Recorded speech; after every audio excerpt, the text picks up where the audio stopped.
most famous tracks of all time in great British motorsport history. Well, we're here for the Lotus on Track Elise Trophy, and this time round we've got two very familiar drivers, but in two unfamiliar cars to them. Let's go and find out what it's all about. Tom, you've actually made the move into the Elises now. Yeah, that's right. We've left the VXs behind and moved up to moved across to the Elises S1. And how are you finding it? We find it, as a novice driver, we find it a lot easier to drive. It's not such an experienced ride, so we're obviously slowly picking our way up the order. So we're finding it a lot better, yes. We was out in this one at Brands. I must say we must thank Steve Williams. The car I'm riding was a race car was a road car on Sunday, and by Thursday night he had it prepped for a race car, which is absolutely amazing. So big thanks to Steve from Tony and I for prepping both our cars and getting them ready. For a novice driver like myself, it's an easier package. No disrespect to the VXs, but they were a little bit heavier, less powerful, and I'm just finding it more competitive to be in the Lotus. Having said that, it's my first time with it, so time will tell. For the first time then, the Lotus on Track Elise Trophy heads to Silverstone. The cars making their way up to the grid, with Chris Randall, the man to beat in the series this year, on pole position. Andrew Walsh, a race winner, with him at the front, and Simon Scuffham yet to win, starting third ahead of Nick Kay and Andrew Kell. Plus Treasure lining up sixth, and further down the order, Chris Pearson and Malcolm Sanders, always drivers to watch. Doug Setters getting quicker all the time. He will start 14th.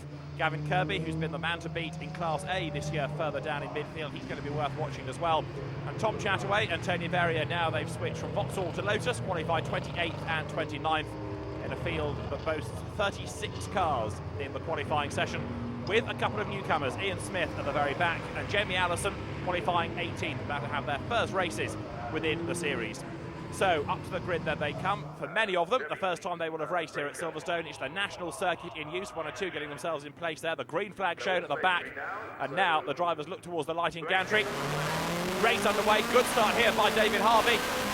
Tries to outdrag Gavin Kirby on the run down towards Copse Corner, but look at the Dayglow car of Russ Treasure, a demon start then. Russ Treasure leads, and there's a bit of contact as he leans on Andrew Walsh going into Copse Corner.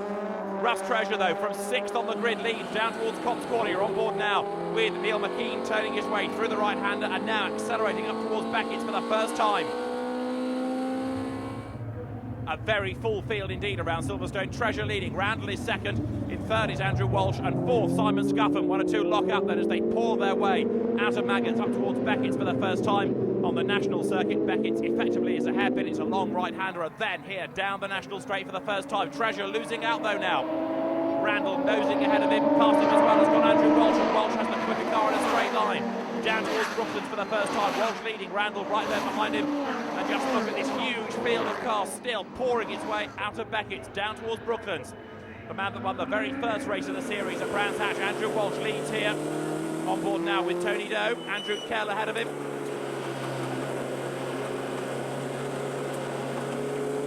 Tony Doe accelerating his way now through Luffield up towards the end of lap one. So it is Walsh at the moment trying to make good his escape. Randall and Treasure behind him, past the pits and down towards Copse Corner they go for the second time.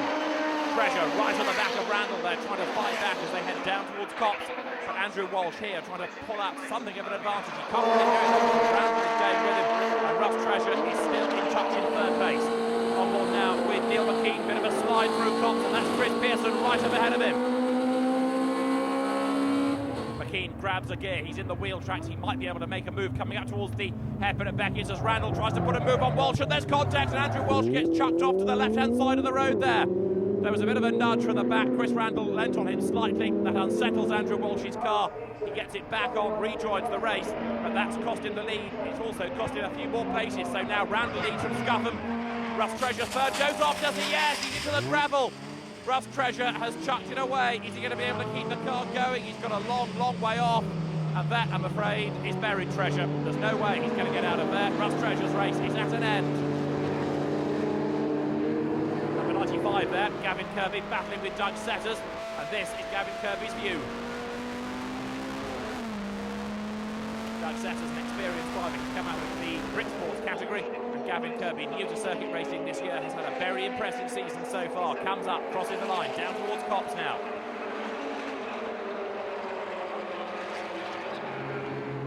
Just about everybody in this race has found someone to battle against, which is one of the hallmarks of this series. Its first year, full grid, support races to DTM. It really has been a great success story. Number 8, Graham Walsh, trying to gain ground as he went over the line. Neil McKean, in the meantime, on the inside there, trying to go ahead of Chris Pearson. Can't quite do it as they come up towards Beckett's. Many of these drivers, of course, new to racing this year. They've done track days, but they've not done that much circuit racing. And Neil McKean still with a novice cross on the back of the car. He's right on the tail of Chris Pearson now as they come down once again towards Brooklyn. And David Harvey is catching them up as well. On board with McKean, brakes, goes down to the gears, turns left. Accelerating his way now up towards the right-hander of Luffield. Is he going to be able to go through? Yes, this time Neil McKean does make a move on the inside. He goes ahead of Chris Pearson, and now look, David Harvey trying to come through as well.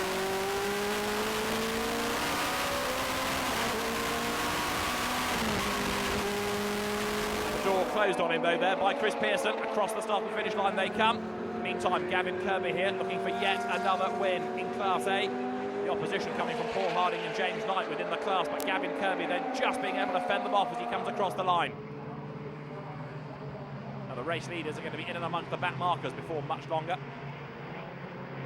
It is still Chris Randall holding sway up front. The rest of the field here making its way up through Luffield, including number 2 there, Paul Golding, the man whose brainchild this series was. He worked so hard to make it a success.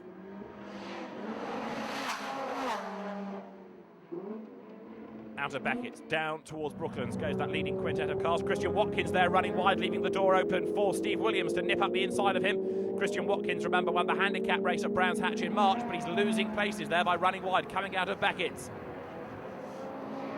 Neil McKean coming down towards it, still being chased by Chris Pearson. And have a look further back in that gaggle of cars, the traditional green and yellow livery on the car of David Skeggs, number 82. That car rebuilt after his big accident at Brands Hatch just a week ago.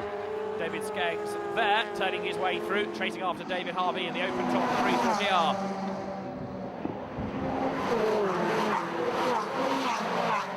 Battles rage on right the way down through the field here at Silverstone as Chris Randall is set for yet another win. Looking back though from BJ Chong's car, diving now down towards Brooklands. As John Thorne's Vauxhall VX220 behind him. Trying a lone furrow now, the only Vauxhall remaining in the series. Everybody else having switched to Lotus power. Simon Scuffham in second has got Andrew Walsh right up behind him. These two now fighting absolutely hammer and tongs as they go up towards Magnus. They've got traffic in the way. Simon Scuffham goes one side, Andrew Walsh goes the other. Tess Howell being lapped. There's that one slower car between the two of them. Scuffham is still there in second place. In third is Walsh. Chris Randall leading and building up the gap all the time. And that is Andrew Kell in trouble at Beckett's. Look at the left rear corner of the car. The suspension is broken by the look of it. How, we know not, but the car's stranded in the middle of the road, and that brings out the safety car. Green flag flies, we're racing again at Silverstone. Chris Randall continues to lead. Simon Scuffham is second, Andrew Walsh third as they turn their way towards Copson. A big spin. Hans Baumhart goes off, and he's got broken suspension as well. Look, it's the same left rear corner. That car in a dangerous place, and it brings out the red flag. A race stoppage. Chris Randall the winner from Simon Scuffham and Andrew Walsh. Nick Kay fourth ahead of Neil McKean and Steve Williams sixth, with Chris Pearson, David Harvey, David Skeggs and Malcolm Sanders rounding out the top 10 in the classes. Gavin Kirby wins Class A. Not exactly news, he's done it so often, ahead of Paul Harding and James Knight. Class B goes the way of Neil McKean ahead of Steve Williams and David Skeggs. Newcomer Jamie Allison finishing fifth in class, while Randall, Scuffham and Walsh the top 3 in Class C ahead of Nick Kay and then Chris Pearson. So the Class A drivers to the podium. James Knight finishing third in his class.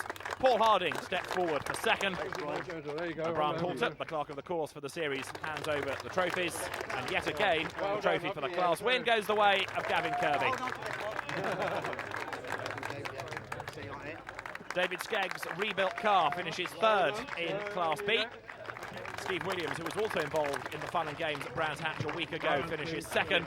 But after a very busy drive, Neil McKean takes a class win and once again displays his rather bizarre headgear.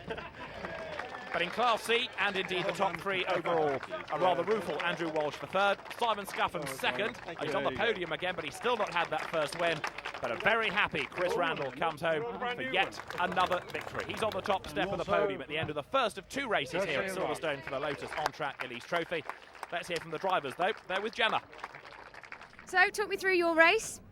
got out in front. Had one of the Class B cars, Jamie, behind me, come through and pushed Paul Harding back a bit, and I thought there was a great bit of gap.